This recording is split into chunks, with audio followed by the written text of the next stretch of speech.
Je voudrais dire que je suis dans cette région dans le cadre de mon congé annuel et j'en ai profité pour faire un peu d'activité politique pendant 5 jours à peu près. Et j'ai eu à visiter un certain nombre de nos structures. Ce sont des choses que j'ai l'habitude de faire, ce sont des choses que nous avons l'habitude de faire, ce sont des choses tout simplement nécessaires, en effet. Et vous aurez constaté que cette année, j'ai reçu un accueil exceptionnel partout où je suis. Je suis animé par un sentiment de satisfaction, de béatitude tout simplement. Et je voudrais rendre grâce à Dieu et remercier infiniment les Nigériens et les Nigériennes de la région de Zender qui se sont mobilisés si fortement à l'occasion de ce contact que j'ai voulu entreprendre avec eux. Je voudrais féliciter tous les camarades responsables de nos structures qui ont pu rendre cette mobilisation possible. J'ai le sentiment que notre parti est en train de connaître un développement exceptionnel. Il s'agit d'une véritable explosion et c'est des choses évidemment de nature à nous très nettement. Et il faut déjà savoir que nous sommes de loin le premier parti en termes d'implantation et de suffrage. Cela avait été par les élections de l'année 2016. Mais ce à quoi nous assistons à l'occasion de cette tournée, et nous en avions le prémisse bien avant, sur la base des adhésions nombreuses qui sont en train de se faire au profit de notre parti. Sur la base donc de ce que nous venons de voir, c'est très clair que nous sommes passés à une autre échelle qui est sans commune mesure avec celle dans laquelle nous étions au moment des dernières élections de l'année 2016. Et le parti est en train de s'installer de façon tout à fait massive, au point que, évidemment, il est tout à fait pertinent, juste et légitime de dire que ce sera la campagne électorale, c'est 21 jours, c'est défini par la Constitution et confirmé par le Code électoral. Lorsque, sur ces 21 jours, on est en politique de terrain, comme je suis en train de le faire, on est en campagne électorale. Pour le moment, nous ne sommes pas en campagne électorale, nous ne sommes pas dans cette plage de 21 jours réglementée de façon très stricte par le Code électoral. Je suis une entreprise de contact avec mes militants. Il faut savoir que le PNDS Tarayya est un parti qui n'a pas hérité de rente, qui l'est épargné de chercher ses militants lui-même. En tout cas, ça, c'était le cas de certains partis. Nous ne les avons pas vus sur le terrain, mais à chaque fois que nous sommes allés à des élections, ils ont des résultats supérieurs aux nôtres. Nous comprenons pourquoi. Nous avons dû travailler pied à pied.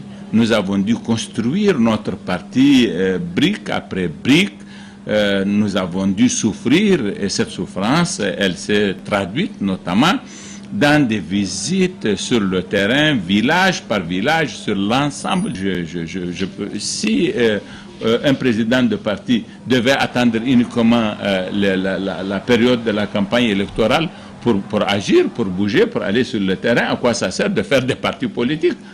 La meilleure façon de s'anesthésier et de ne voir aucun contact avec la population, c'est d'être alors président de parti. Parce que si vous devez aller en période de non-campagne électorale, on vous accuserait de violer la loi. Quelle est-elle cette loi-là?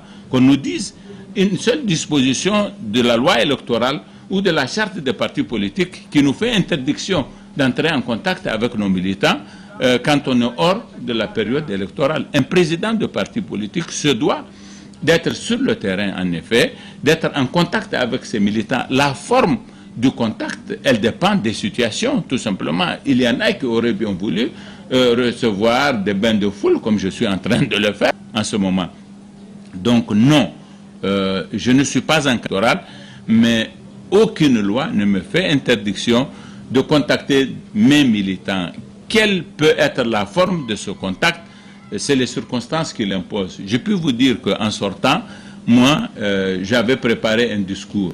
Mais à Kantier, j'ai compris que ce n'était plus possible de faire le discours. Nous avons dû changer, nous avons dit, alors, puisque nous ne pouvons pas faire de discours en public compte tenu du nombre, de l'affluence des populations et de nos capacités, de nos sonorisations, etc., nous allons faire des réunions avec les responsables des structures dans des salles fermées. Et même ça, en ce moment, je peux vous dire qu'il y a 6 chefs de partis politiques qui font exactement ce travail que moi je fais, selon des modalités et des conditions qui sont propres à la situation de leur parti politique. Certains sont de l'opposition, d'autres non. Les partis politiques ont vocation à être sur le terrain.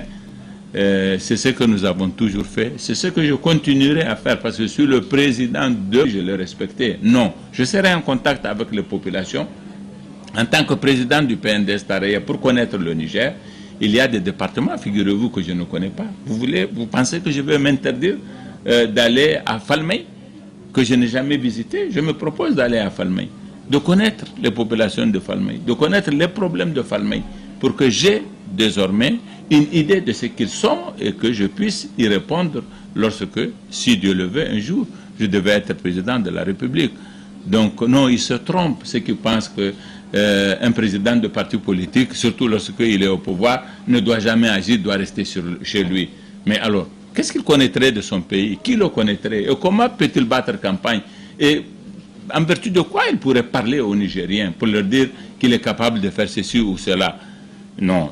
Il y a des partis qui sont condamnés à être à Niamey. C'est leur sort. Ça n'a jamais été notre sort, nous, PNDS. Notre sort a été d'être sur le terrain. Mais je constate qu'à chaque fois qu'un ministre est en congé, il va avec son véhicule. C'est une tradition de l'administration nigérienne. Maintenant qu'on me fait le reproche, je vous promets que je ne viendrai plus en congé avec un véhicule de l'État et je ne mènerai aucune activité politique avec le véhicule de l'État. Si ça peut être les moyens de l'État. À part ça, moi je n'utilise aucun moyen. La sécurité, il est loisible à quiconque qu'on lui assure la sécurité en fonction de ce qu'il pense être ce qui est nécessaire à cet effet, de faire une demande et on mettrait la sécurité.